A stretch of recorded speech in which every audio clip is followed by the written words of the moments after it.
must fight for peace as he justified his plans to cut foreign aid to boost defence spending.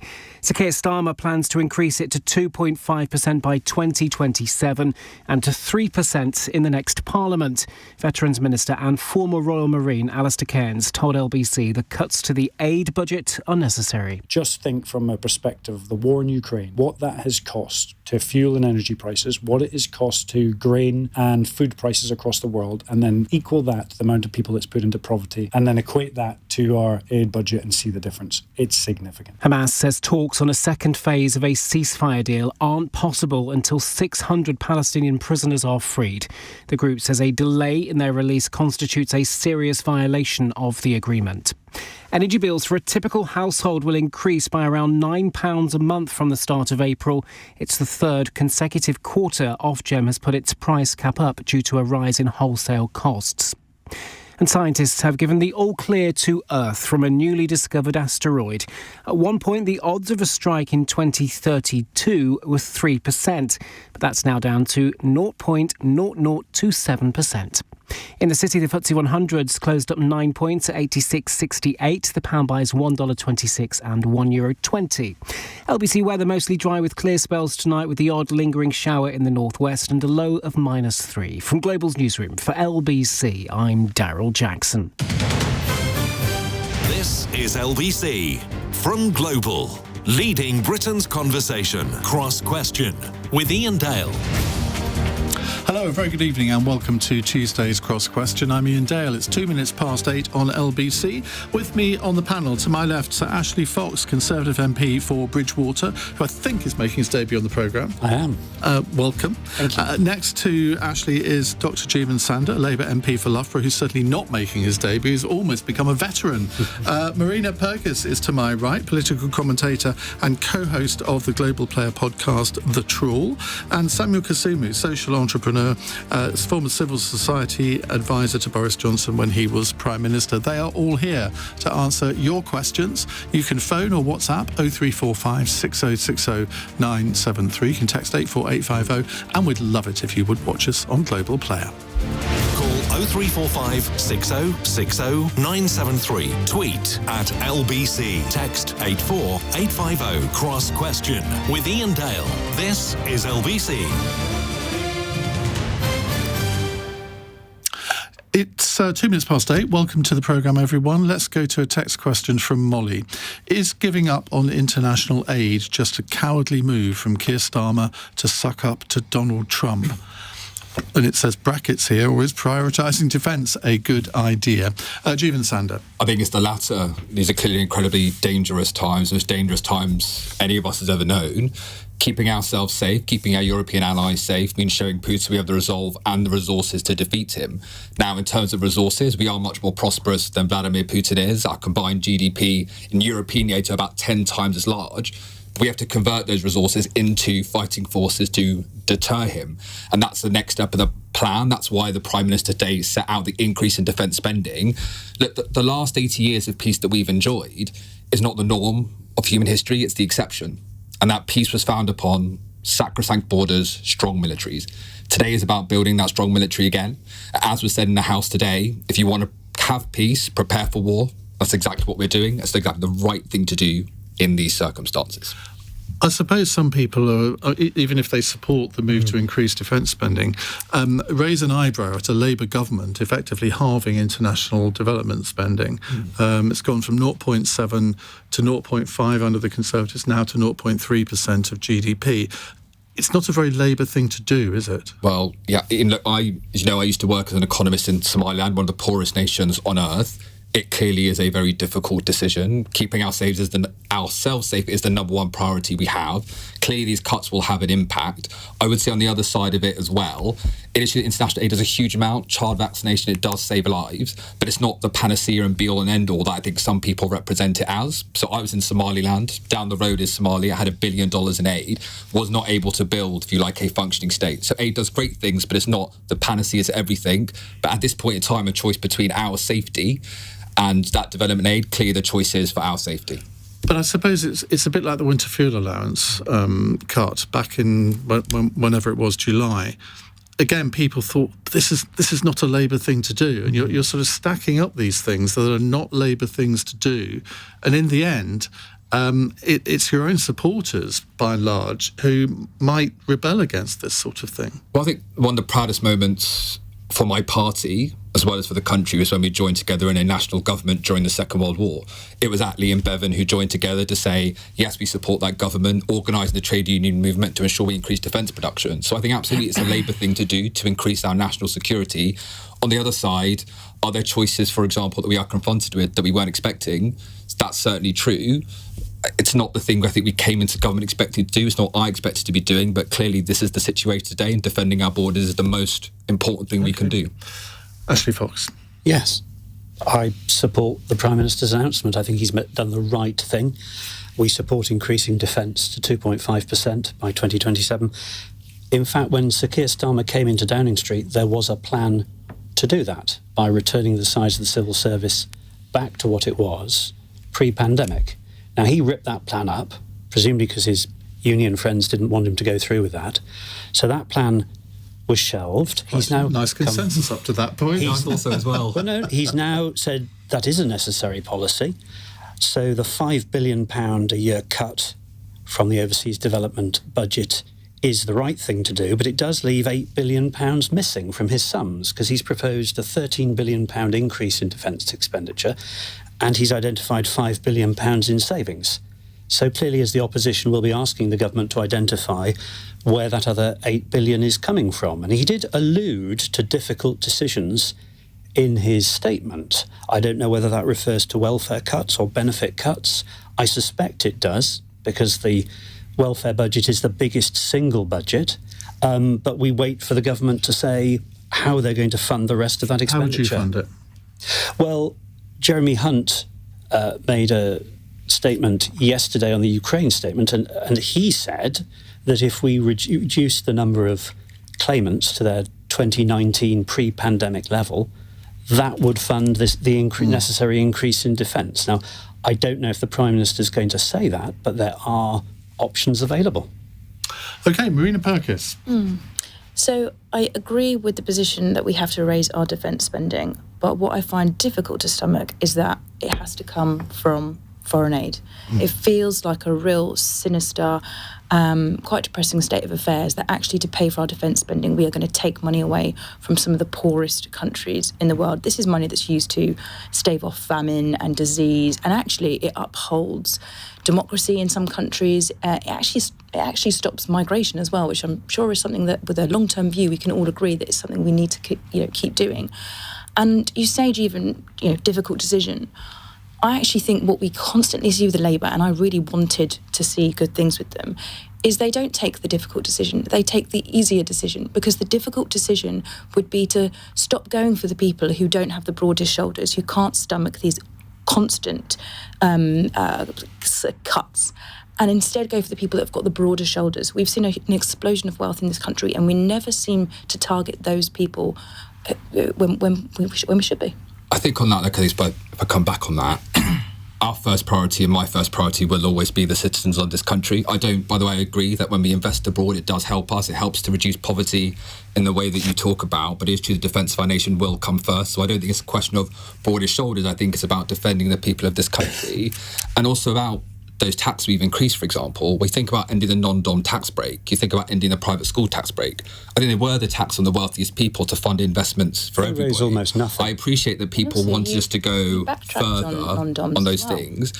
But actually, on that side, I think with the decision we have made throughout the entire thing is prioritising or directing those tax increases to the wealthiest to invest in our country as a whole.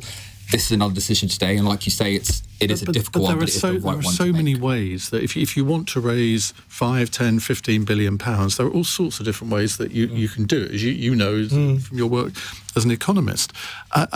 Again, I come back to the fact that, Marina, I think, makes quite a powerful point, that instead of penalising people all over the world who don't have a lot, and on the back of Donald Trump's decision to effectively close down USAID, we have been, as Andrew Mitchell described, as an international development superpower. We can no longer make that boast, can we? And you could have, maybe put, I don't know, 2 pence on fuel duty or something, which would have also had people in Ashley's constituency screaming, no doubt, and many other people too. But at least that would have sort of broadened the burden a bit. And let's talk about let's talk about we did do that, right? There's also a problem in this country in terms of our internal divisions. People who don't believe in democracy anymore. 1 in 5 young people don't believe in democracy anymore, in part because 40% of them live at home with their parents. So if we make life more difficult for people here at home, those people start to lose faith in their own democratic system. What I'm saying is the broader point is this. There are trade-offs in the decisions we are making. I don't deny those trade-offs, by the way. I'm not going to pretend this is a costless cut. What I am saying is this is a decision today to increase our defence spending. We have made that decision around development, and it is a difficult one for us to take. Right, let's hear from Samuel Kasumu. I mean, let's be honest. The reason why we had the announcement today is not because of anything that we've just heard. It's because of Donald Trump. And Donald Trump's actions over the last few weeks have been strong and firm, and anyone in any doubt about whether or not that would have an impact on how our leader or leaders across the world will behave were obviously wrong. As is mentioned already, the reality is 0.2% decrease in spending in aid will not allow us to get to the £13.7 billion needed for us to reach the target of £80 billion being spent by 2027. So there'll be more rationalisations. I have some issues around this idea of arbitrary percentages. I know it. We like to see it on the geopolitical stage, but the reality is if we were growing as we should as a nation, we would be investing more in defence. And so a percentage in and of itself doesn't necessarily mean that we are going to fix the challenges that we have.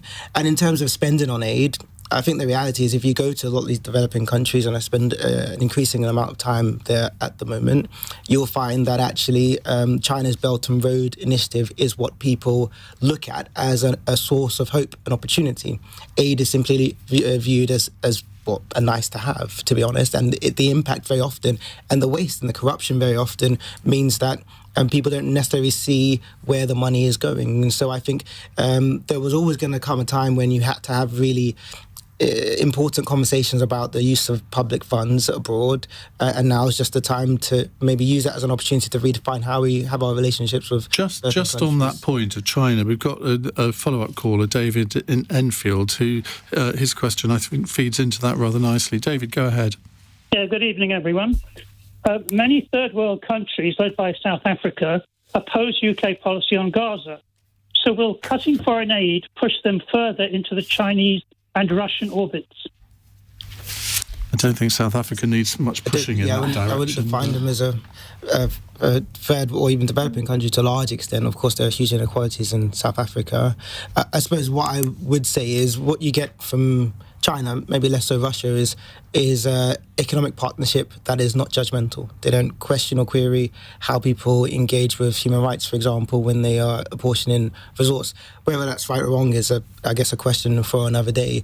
But in the West, we very much view aid as a form of soft power. So we give you money, and in exchange, we hope you're more sympathetic to some of our ideals and our ways of living. Now, if you give less aid, you're going to have to redefine the impact that you want. But China to have doesn't do said it countries. that way, does it? China is effectively a new imperial power, and we all don't like the sound of Donald Trump sort of raiding Ukrainian minerals, but effectively that's what China is doing in many parts of Africa. What they've been doing for decades, not just Africa, across certain parts of Eastern Europe as well, etc. It's literally a Belt and Road Initiative, a new Silk Road. And for many years, there's been a need for the West to redefine how we view our relationship with said countries, because the Global South is 85% of the world's population, younger, we're aging in the West, and so whether we like it or not, that redefinition has had to happen. And I suppose this is a good opportunity to have that conversation. And it is a shame that it has probably taken someone like Putin with his aggression and someone like Donald Trump with his, unique style of leadership for us to have the conversation that we've needed to have for a long time. Ashley, do you think that we should be having this debate about what Britain's place in the world? Obviously, the aid development budget, call it what you will, comes into this. But when you have China spending the billions and billions and billions of dollars that it does with seemingly no abandon at all, Russia, I'm not sure is quite on that level in its international influence. No, clearly not. But what should we be looking to in the future And what signal does it send to cut this budget? Well, look, our overseas development budget is used to relieve poverty. That's written into the Act. China doesn't do its Belt and Road project for that purpose. It's for its strategic advantage. It deliberately builds pieces of infrastructure, whether it's a port in Sri Lanka or a bridge somewhere else, and the money is very rarely given, but loaned at allegedly cheap rates. And then if that country gets into difficulty, the Chinese repossess the asset. So this isn't really foreign aid as we would understand it. But of course, some governments find it attractive because it's cheap money. I'm sure there are a great deal of backhanders taken from each project that's built. But what those countries that accept the Belt and Road scheme need to understand is there are strings attached. You know, this is an offer you can't refuse. You will make the repayments, and your country will be subverted in order to make those repayments. So this is a power grab by China, and I suspect as time progresses... It's like a power grab by Donald Trump in Ukraine as well. But I don't think that is what our overseas development aid budget is used for. I really don't. I wonder if we'll see a change, though, because of what Trump has done with US aid. Because now that he's pulling that out of so many developing countries, I wonder if China is now going to see that as an opportunity to swoop in and actually become that soft power or grow that soft power in place of what America used to be. I would say that, obviously, I think as alluded to, there's a huge amount of countries, if you like, who are low-income and low-middle-income nations. We shouldn't generalise upon thinking low-income nations want X or low-middle-income nations want next. They're all different nations with their different interests.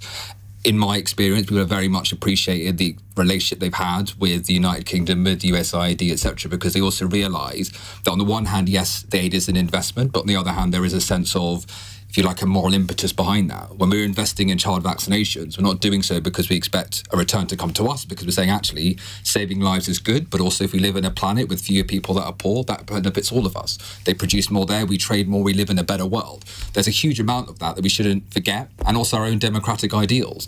The fact that actually where we live, we get to define and say and have a say in our government. A lot of countries across the world, a lot of people across the world want exactly that. We should be really proud of that, really proud of us spreading that message. And indeed now part of our actions today, if you like, is about defending that democracy. Unfortunately now in Europe, which none of us, I think, would have expected 5 years ago. Yeah, can I just say very quickly, I think there's two things here. Yes, the Belt and Road Initiative has its own challenges.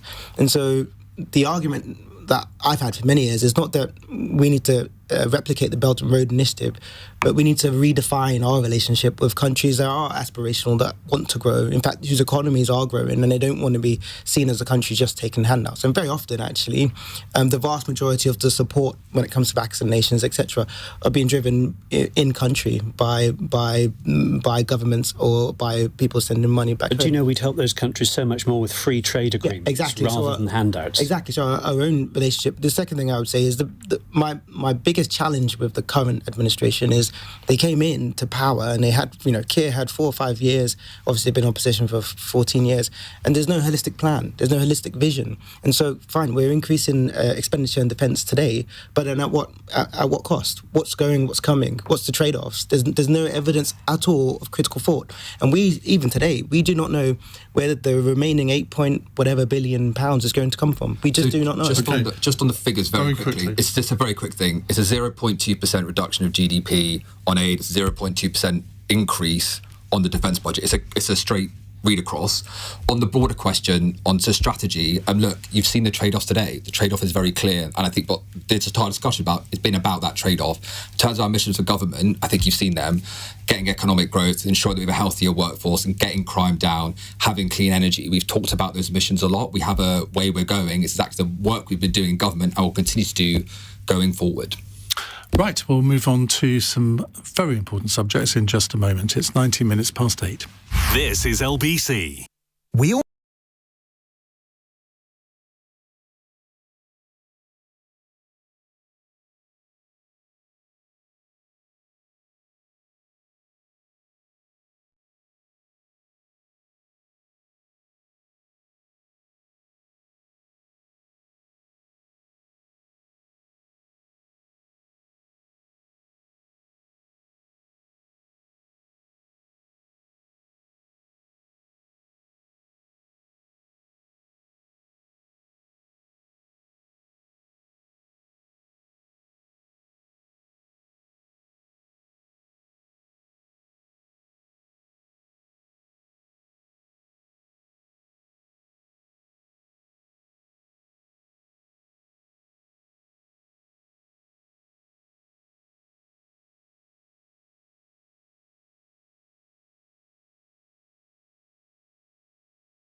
Cross Question with Iain Dale. Watch live on Global Player. This is LBC.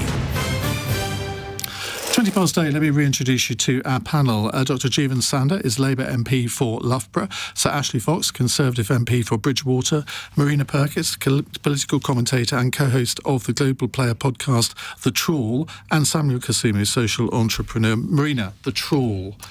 Tell us, does it do what it says on the tin? We trawl. We trawl through social media. TRAWL. Yeah, maybe we should have thought about that a bit harder when we came up with the podcast name. So we trawl through social media so you don't have to, which I actually think is a public service these days, because it's becoming more and more difficult, I think, to trawl through social media. So we look at what's happening in news, politics around the world. And it's you and my good friend Gemma Forte. But it's a podcast with levity. You know, we're talking about... But you're kind of from the same political gene pool, though. Would you not prefer to have a bit of a row every episode? No, we do enough of that on other shows. No, and it's really good. Actually, people say to us that we are a bit like a comfort blanket. It's just to remind them they're not going crazy. I've never thought of you in that way. Well, try. You never know. Right, let's go to Tony in Maidstone. Hello, Tony. Hello, Iain. Hello, panel. Can I just say, before I give the question, I've got a soft spot for Bridgwater. I won't tell you why. Now, in 2010, I was... No, in 2010, I'm a football referee. We went down there and the FA was there. So I hope your local team is doing well now. Yeah.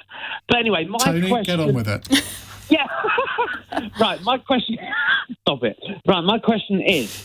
The Keir Starmer is going to meet Donald Trump later this week. Should our Prime Minister stand up to Donald Trump like President Macron has, who I think has done a great job? Opinions, please. What, calling him Dear Donald all the time? Is that standing up to him?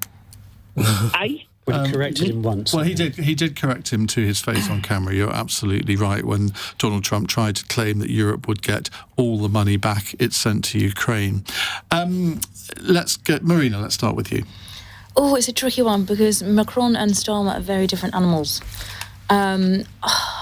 I'd be so proud, actually, if Keir Starmer did do the job on President Trump that Macron did, because I think he handled him beautifully. Yes, there was a little bit of complimenting at the beginning, which I think you have to do because the man has got an ego the size of a planet. So I think that's your way in. But I think then he was very firm. His body language was very direct. And I absolutely... I took a lot of joy out of the moment that he patted down his arm in the universal gesture known as pipe down love. Samuel. I think the most important thing for Keir Starmer would be to just be himself. I'm sure him and his advisors are probably, practicing all sorts of things in terms of the handshake, the body language. Do the role play as Donald Trump? Oh, gosh. Maybe they brought in Dom just for one day to do that. I'm sure he'd do a good Trump. But on a serious note, I think what Keir Starmer has to have is clarity of position in every way. And so if his position in Ukraine, Gaza, trade, he needs to know what he wants and where he stands, because I don't think Donald Trump would appreciate or respect somebody that is not as strong in their positions as he would if they are, and if he does that, I'm sure he'll be fine. And if you were Keir Starmer, would you be ringing up Theresa May, Boris Johnson and Nigel Farage just saying, how do you think I should handle this? Of the three, probably Nigel. Farage, we're not mates, so I'll use his full name. Because firstly, of the three, he is, in my opinion, probably the strongest communicator, but also he probably has the best understanding around how to get the best out of a relationship. And to be fair, I've seen Keir Starmer and Nigel Farage be quite pleasant with each other, which is, I guess, a positive thing, because you don't have to agree with people on a policy or ideological position to be respectful. So yeah, I'm sure they probably are having conversations behind closed doors anyway. Ashley. So Starmer needs to get the best deal for Britain out of this meeting. There's going to be defence and Ukraine discussed. There's going to be trade discussed. Now, I'm not an expert in Donald Trump, but I get the impression he always likes to be seen as a winner. So somehow Keir Starmer has to present what he wants on behalf of Britain as being some sort of victory that Trump can be proud of. Now, that's a difficult thing to do. I really don't think that standing up to Trump in public will win you any long-term success with the new US administration. Macron, and I'm not a fan of Macron by any stretch of the imagination, but I have to give it to him. He played it like a fiddle yesterday. Do you think? Didn't he? He corrected him once. I do. Right. No, I thought he did enough to keep his domestic audience happy, but also kept Donald Trump happy. And I think that's the best that Keir Starmer can hope for, really. Well, if he can do both, that's ideal. Jeevun, how's he going to do it? It's our strongest, it's historic ally, if you like, clearly an important relationship for us. What will Keir Starmer going there to do? He's trying to get the best deal possible in terms of our defence and in terms of the rest of our interest. I think on the one hand, one of the reasons why we are raising defence spending today is precisely to say, look, the Americans have asked us to increase our own defence spending to protect Europe. We will absolutely do that and actually go there with the idea that, look, we are much stronger together as allies, that we do have common interests and common ideals. So come out with the best deal, but also reaffirm the benefits of this alliance that has, if you like, kept us all safe for the last 80 years. I always think it's quite amusing to watch Labour MPs on programme after programme pay tribute to Donald Trump. And I'm thinking, when you go back into the Commons and you're in the tea room, do you all sort of sit around saying, I can't believe I said that, but I had to? They uncross their fingers, don't they? I think, honestly, we know the situation that we face. We understand that we're in a completely different world than any of us expected, and we know that this is what we have to do. Right, we have to deal with the world that confronts us as it is, not as we would like it to be. And so that's actually what Keir Starmer does. And look, we're of course behind him, and I think actually across the House we're all behind him as well, and that's great to see. But do you think that this week, and this is to all of you, we've seen something which I never thought I would see when the United States voted not only with Russia, but with Belarus, with all sorts of weird and wonderful countries that, are just totally opposed to any interest the United States has. And they voted all together in the United Nations. Now, to me, that was, and I keep using this phrase, an epoch-defining moment. It is. I think we are witnessing a new world order emerging, and I think it's really worrying times. I'm still so baffled as to why. Why is Trump bending over backwards for Putin? When you look at the size of the economy, like when you look at Russian influence versus what he could have with his European partners via the Western alliance, why? What has Putin got on Trump? And we've heard about reports of compromat, which nothing's been proven. Personally, I think there's got to be something other than him being just a massive fanboy of Putin. Yeah, Donald Trump has a complicated history, not necessarily just with Russia, but also with Ukraine. Oh, they remember the truth, sorry. Well, yeah, but I think there's two things there. With Donald Trump, I think he understands the language of testosterone, and he has in the past alluded to being fans of past and present dictators. But I think for Keir Starmer and Labour, what they're probably not telling us is this is also viewed as a really interesting opportunity, because instinctively Keir Starmer does want a closer relationship with the European Union, and actually Donald Trump's agenda would allow him to justify being closer, and even amongst in areas that we weren't necessarily keen to do so in the past, around defence, for example. So that realignment or New World Order will probably mean the justification for Keir Starmer to take some action that he wouldn't have been able to get away with had Donald Trump not been president. Sky News are reporting that Ukraine has agreed the terms of a US minerals deal, which... It's extortion. It is extortion. It's literal extortion. I cannot believe Boris Johnson came out and let's see what the terms of that are. Jeevun? Well, I think, we'll have to see what comes out of it. I think just to re-emphasise that this is the world in which we live in terms of... This is a very different American government, a very different American administration, even than one we knew, I think, before.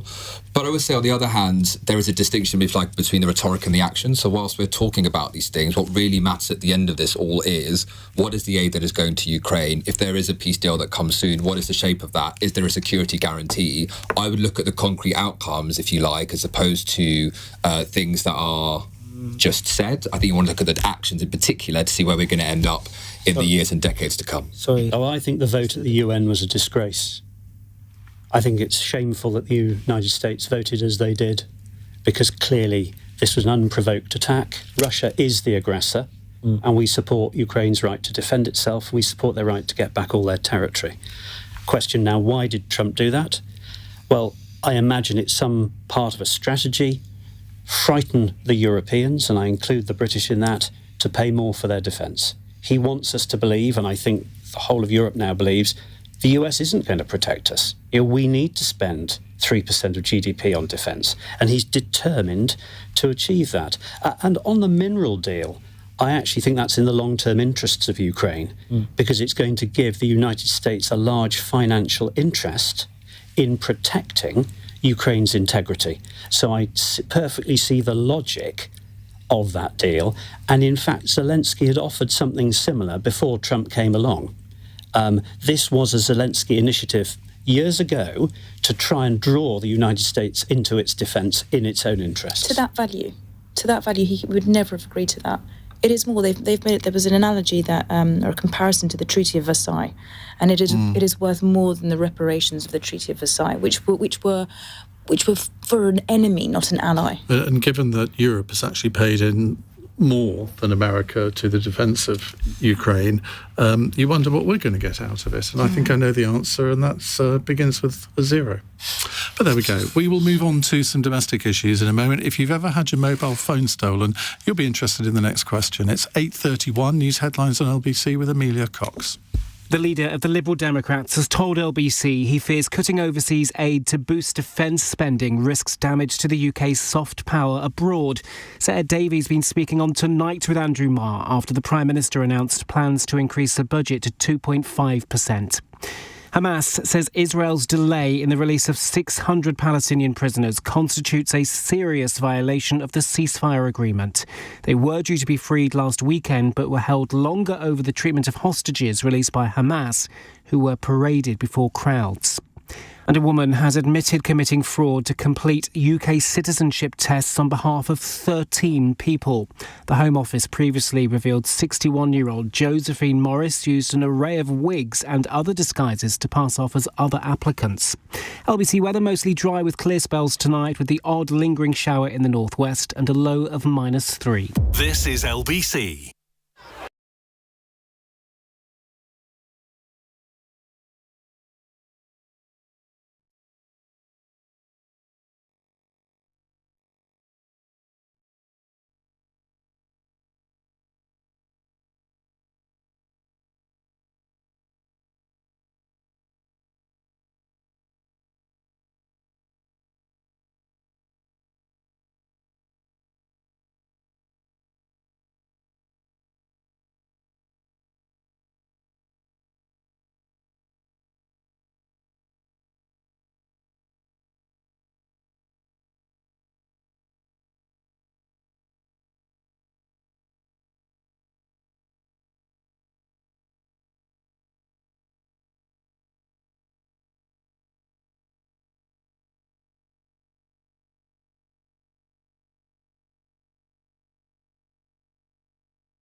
Leading Britain's conversation. Cross Question with Iain Dale. Alexa, send a comment to LBC.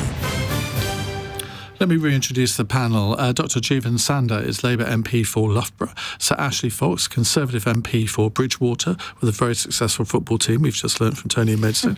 Marina Purkiss, who has a very successful podcast called The Trawl. And Samuel Kasumu, who's just very successful. He's a social entrepreneur. What does social entrepreneur actually mean? It means setting up businesses with social purpose, or helping set up businesses. Give us an example. So I set up an exec search firm called Inclusive Boards, and it helps to put people from different backgrounds on senior roles, helped start a youth employment charity, energy company, etc. Just a long list. So you're a serial entrepreneur, basically. Yeah, but not taking all the money for myself, unfortunately. So you say. Let's go to Jamie, who's got a text question. He says, should police really be allowed to raid homes without warrants if they suspect there's a stolen phone inside? Well, under the government's new crime and policing bill, police will be able to search properties without a warrant for stolen phones. The bill has a particular focus on lower level offences such as theft and wider antisocial behaviour. This is quite an interesting one, I think. Samuel, let's start with you. Well, yes, you should be able to. Well, police officers, not you, should be able to enter homes if they're suspected stolen. Enter homes if they're suspected stolen phones. There we go. And because most phones can be tracked now through Find My Phone, you literally will know. And in fact, there's been stories of people literally saying, "Look, this is where my phone is," and they call 999 and nobody shows up. And so, clearly, this is a very basic thing that should be able to happen. But without a warrant, you see, aren't there civil liberties issues? Well, you shouldn't have stolen somebody's phone. That's probably also a civil liberty that has been taken the mickey out of. So if Find My Phone says that we've tracked a phone and it's in said home, then police officers should reasonably be able to... Or indeed a bike or a laptop. Yeah, exactly. If you've got an AirTag on it. Yeah. But listen, especially in London, we've become the crime central of Europe, and people from across the world no longer want to travel here on holiday. People who live here are now looking to escape because they feel like they can't wear their watch when they're walking down the high street or what have you. Something needs to happen, but it's not going to just stop at this. Police officers are not motivated. They've been called all sorts of names, and they're not fighting crime the way we'd like them to. And there are so many more challenges that need to be fixed. And I don't think the bill probably goes quite as far enough. And the fact that this is the headline just probably proves that there's not much of a plan. Jeevun? That low-level crime makes people's lives a complete misery. The amount of times I've heard of someone, who, for example, got tracked. I knew somebody followed a taxi that had their phone in it, and they could see the phone inside the taxi and followed it until they got it back. The amount of time you hear it's the absolute behind it. In terms of the impetus of this bill, that low-level crime, first of all, makes people's lives a misery. When you don't feel safe, you don't feel like your things are safe, there's absolutely a direction there. But on the other side of it as well, that builds to people who then do more serious crimes. Because that feeling of impunity, I can steal a phone, I can steal a bike, it goes on and on and on. We know that crimes are committed by a small number of people, but those small number of people will start to do more and more acts in order, when they release the act, it kind of gives them a gain. So as part of that, it's the same with the £200 shoplifting limit, that we're going to take that away so people know if you do shoplift, actually, yes, you are going to have... If you like a policeman turn up, it's not just about the mobile phones, of course, and it's not just about the shoplifting. It's not just about making it an offence to assault. It's also about 13,000 more police. It's about the respect towards antisocial behaviour. It's about making people safe in this country again.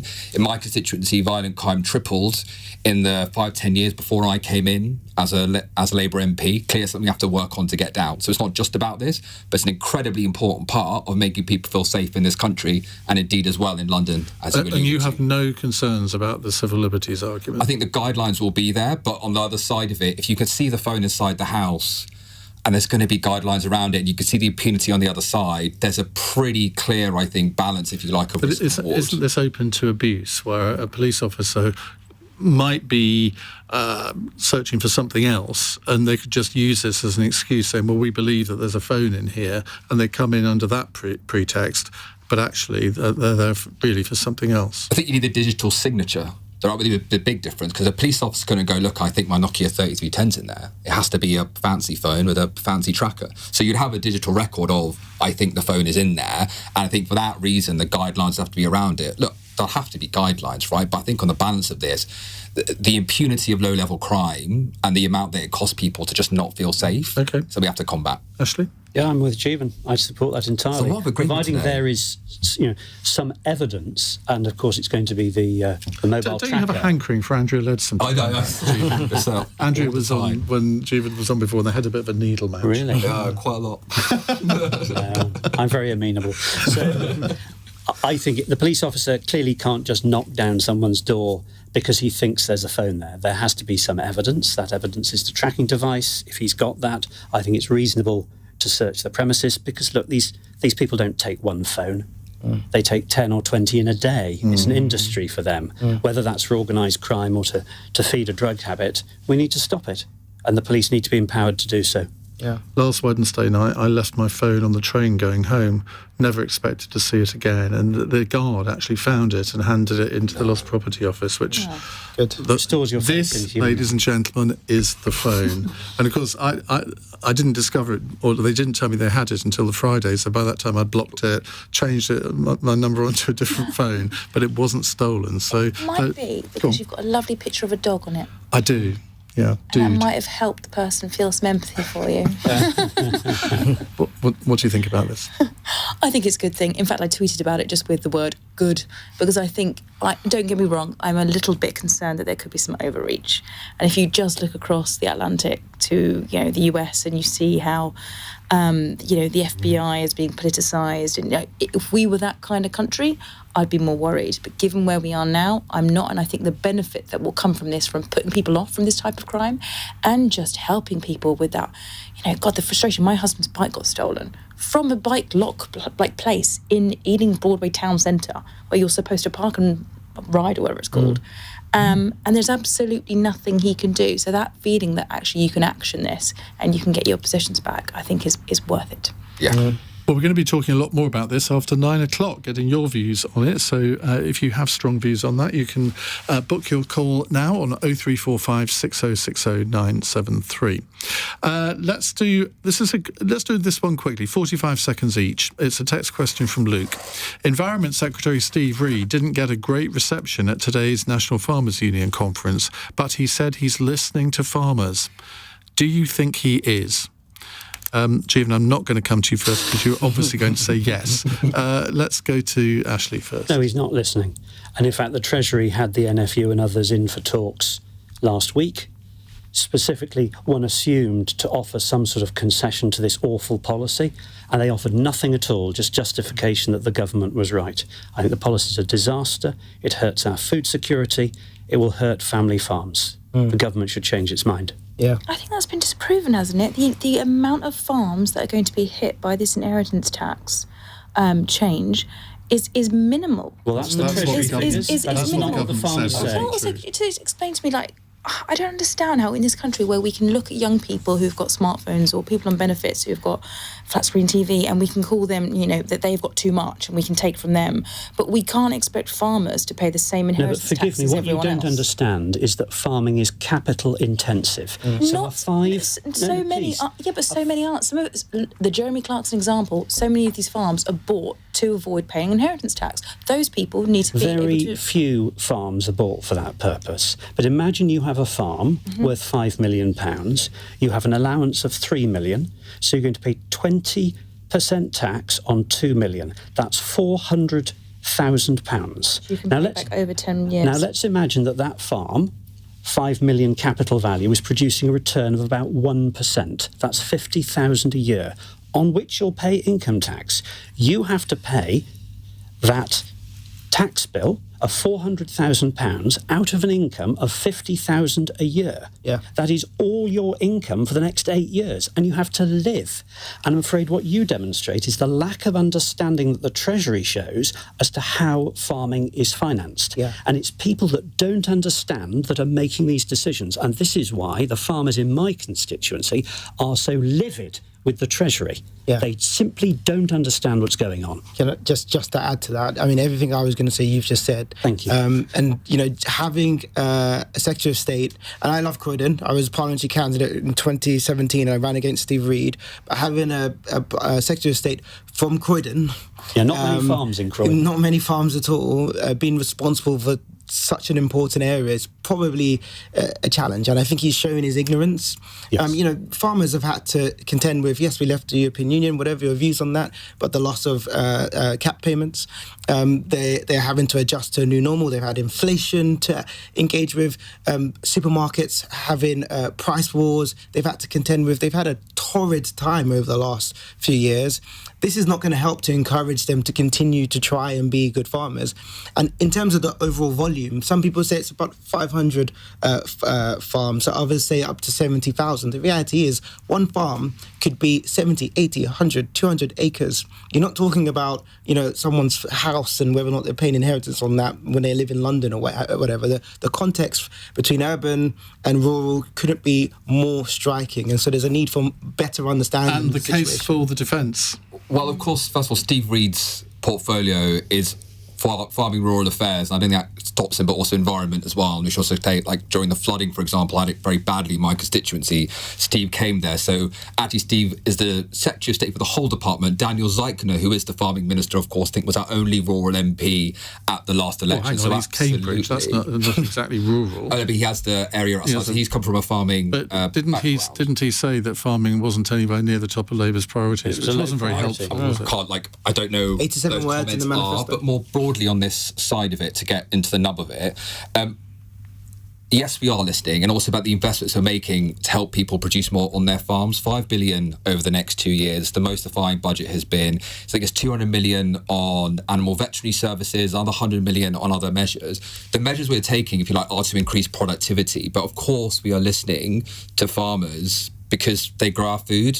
It's really important, and actually they care for the environment, and they understand a lot more than most of us, I think, about the way in which climate change is damaging us all. Food security. But the problem is that farmers don't feel that he's listening. That there is, and that's where I think successful politicians at least manage to give the impression that they're listening, even if they're not. And I think Steve Reed isn't giving the impression that he's listening. That's what the farmers think anyway. Well, Steve was there today at the NFU. He's gone around, I think, engaging quite a lot. He is very much listening. He does very much care. On the other side of it, look, we started this show talking about development and actually some of the trade-offs that we had, and I think we are trying to explain those trade-offs while also investing and supporting people in our country. Right, we will move on in just a moment, and we will have Ashley hasn't experienced this yet, but our famous fun question at the end of the programme, which I'm about to tell them what it is, just so they can actually say something funny, hopefully. Samuel manages it sometimes. It's 8:47. LBC.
Cross Question with Iain Dale on LBC. 10 to 9, Jeevun, Sandher, Ashley Fox, Marina Purkiss and Samuel Kasumu here to take your questions. Here's one from Kevin. Should the PM follow Elon Musk's lead and force civil servants to answer an email every week detailing what they achieved that week?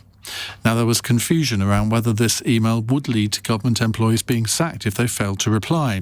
21 of Musk's workers at Doge, is it Doge or Doge? Doge, isn't it? The Department of Government Efficiency resigned in protest today. Ashley? Look, I wouldn't do it every week, but I think as an occasional, it's a reasonable thing to ask your staff, what have you done today? It's more of a challenge. What have you achieved this week? And I suspect that what Musk was doing is trying to shake people out of their complacency. There is but a it's drive. ludicrous, isn't it? Well, look, I wouldn't send an email to every member of the federal staff. I would agree that's ludicrous.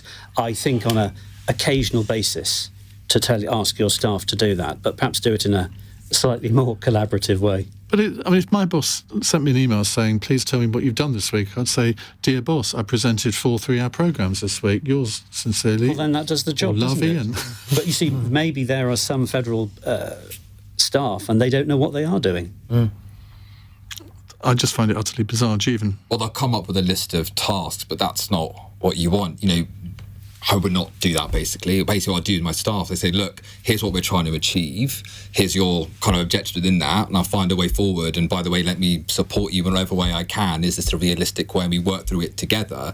If you just say to people, look, give me a set of tasks you've done, they'll give you a very long list of tasks they've done, but that doesn't necessarily lead to the overall objective. And actually, successful organisations do employ that idea of the objective, give people autonomy, give them support, clear metrics by which to measure you by, and if you've done well, then brilliant. If you haven't done well, let's talk about why that is.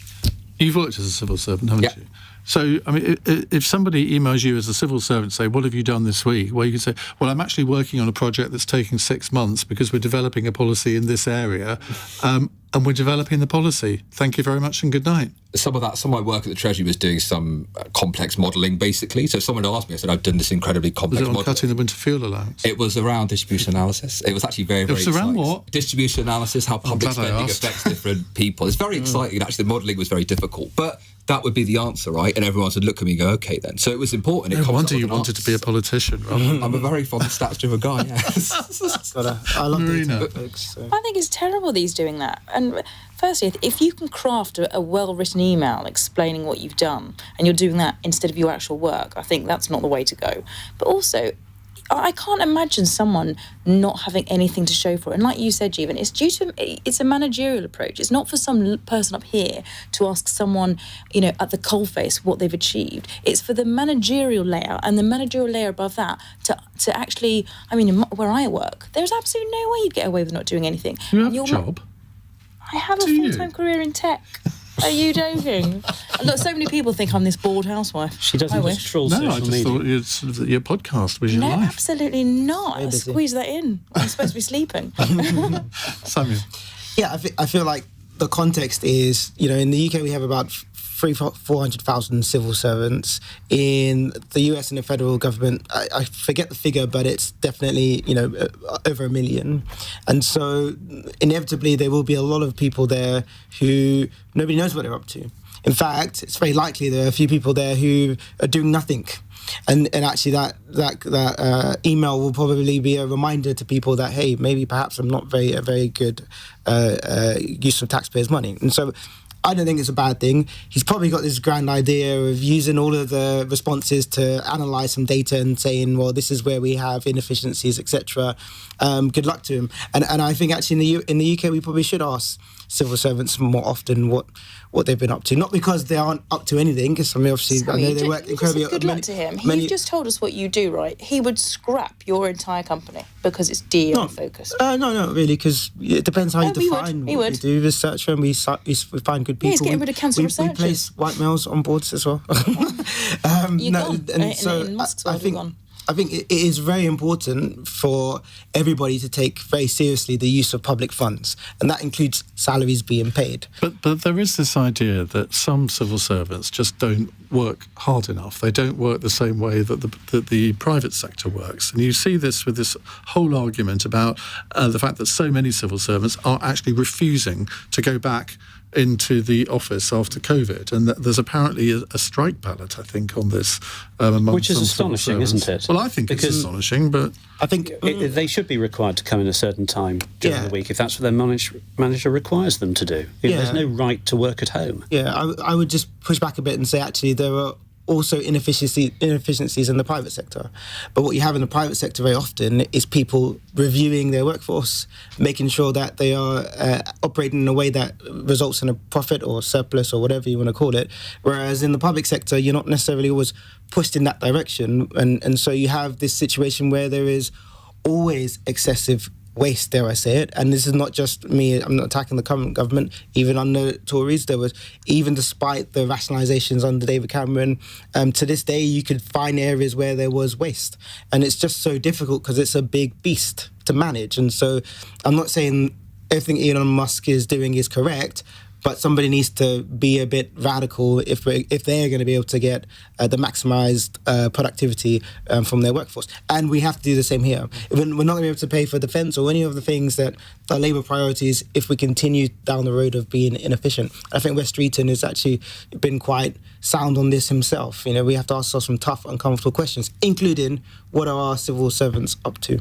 Come on, you've been a civil servant, Jeevun. Dish the dirt. I mean, when you worked in the Treasury, were you sitting there some of the time thinking, this is not how it should be, that some of the people here are swinging the lead a bit? Definitely not in the Treasury, because it's absolutely, I mean, until any fiscal event is absolutely manic and hectic, and then you get to that point and then you have like longer term projects if you have a bit of time. Well, I did anyway in that pursuit, and then it's the longer term manic. It never felt that way in the centre of government. I'm sure there are, by the way, inefficiencies. We are working, I completely agree, get them down as much as possible. One final thing is, when I was at Treasury just before COVID, there were not enough desks to have people there, so people had to work from home. I don't know if that's still the case, but it definitely was when I was civil servant before COVID. Well, that provoked an interesting discussion. Thank you very much for Kevin, who asked that question. Right, our fun question comes from Simon. I'll be getting out with my telescope later this week, insert your own joke there, trying to spot 7 planets aligning in the sky. Stargazing makes me feel very small, which is very zen. This is getting very deep. What activities make your panel feel zen? I've always thought you was a bit of a zen guy, Sam. I know, as you know, Ian, that the final question on your show is always my worst answer. Well, yes, you can break your habit tonight. I doubt it very much. But we have an office in the Midlands, and I've stayed in the exact same hotel for the last 10 years because they have a steam room that is always pretty empty, and that's where I feel the most zen. Okay, Marina? I was saying I can't remember the last time I felt properly zen. I've got 2 very small children and it's very hectic. But what I do at the moment, Gemma 40 actually, she calls it my lifestyle porn habit. And what I do is I go onto YouTube, it's completely fine. Go onto YouTube and you can search these playlists. They're like jazz playlists, but they're like set with a like a luxury backdrop. So you might be in, I don't know, Sardinia, or you might be in a luxury Parisian apartment and it's just like smooth jazz. And I have a glass of wine and put on some candles, and that's my zen. So middle class. Ashley? So I'm at my most zen, my happiest, when I'm walking with my wife. And if I could choose a location, it would be Barrow Beach in my constituency, which is just the most beautiful beach you could imagine. Lovely. As long as it's not a cliff. It's not a cliff. No, good. Jeevun? I tried yoga and all that, didn't keep it up. My actual answer is actually being on the sofa with Louise and the dog. That's when I feel calm and zen. Lovely. How lovely. Well, what a lovely way to end the show. Thank you all very much indeed for joining us tonight. Now, on tomorrow's panel, we have the former advisor to Nigel Farage, Gawain Towler, a former advisor to Jeremy Corbyn in James Schneider, Conservative MP and former Chief Whip Wendy Moulton, and the Labour MP Yuan Yang. So they'll be here to answer your questions from 8 o'clock tomorrow night. Now, in the next hour, we're going to return to the subject of mobile phone theft because police will be given new powers to search homes without a warrant for stolen mobile phones under major legislation which targets theft, street crime and antisocial behaviour. The Crime and Policing Bill is at the heart of what the government calls its Safer Streets mission, and ministers want it to become law by the end of the year. But are you worried that the police can just walk into any property they like and say, well, we think there's a mobile phone here, so you've got to let us in?